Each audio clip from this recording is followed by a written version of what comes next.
ক্ষমতায় থাকতে নিজেরা আমেরিকার বিরুদ্ধে কথা বলতেন, কিন্তু এখন আমেরিকার কাছে টানার নানান ফন্দি ফিকির করছেন। তারা আর কেউ নয়, পতিত স্বৈরাচার ও তাদের দোসররা। সাথে আছে তাদের প্রভু ভারত এবং হিন্দুত্ববাদীরা।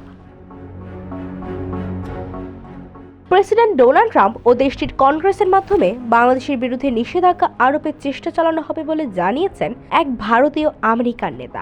আগামী বছর ডোনাল্ড ট্রাম্প ক্ষমতা গ্রহণের পরেই বাংলাদেশের বিরুদ্ধে তারা কাজ শুরু করবেন বলে জানিয়েছেন তিনি। ভারতীয় আমেরিকান নেতা ডাক্তার ভারত বড়াই বার্তা সংস্থা পিটিআইকে জানান, নির্বাচনের আগে বাংলাদেশের সংখ্যালঘুদের ওপর নির্যাতনের অভিযোগ তুলে ট্রাম্প যে পোস্ট দিয়েছিলেন সেটি তাদের উদ্বুদ্ধ করেছে। আর এই বিষয়টি কাজে লাগিয়ে বাংলাদেশের উপর নিষেধাজ্ঞা দিতে তারা ট্রাম্পকে উদ্বুদ্ধ করার চেষ্টা করছেন। পিটিআইকে ভারতীয় আমেরিকান বলেছেন, বাংলাদেশে হিন্দু ও তাদের মন্দিরে হামলার ব্যাপারে ট্রাম্প সাহসী বিবৃতি দিয়েছেন।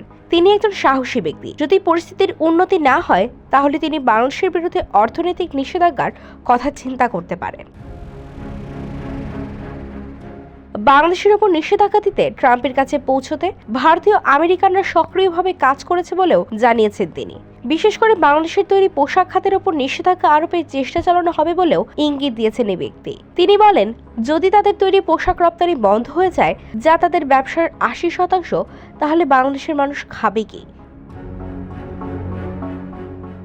তার দাবি, বাংলাদেশের ওপর এ ধরনের চাপ হিন্দু সহ অন্যান্য সংখ্যালঘুদের ওপর চলা কথিত নির্যাতনে বন্ধ সহায়ক হবে। তিনি বলেন, পরিস্থিতির উন্নতি না হলে তারা হিন্দু আমেরিকানরা বাংলাদেশের বিরুদ্ধে ব্যবস্থা নিতে কংগ্রেসের প্রতিও আহ্বান জানাবেন। এছাড়া হিন্দুদের উপর নির্যাতন বন্ধে বাংলাদেশ সরকারের উপর ভারতের নিষেধাজ্ঞা আরোপ করা উচিত বলে মন্তব্য করেন এই ভারতীয় আমেরিকান।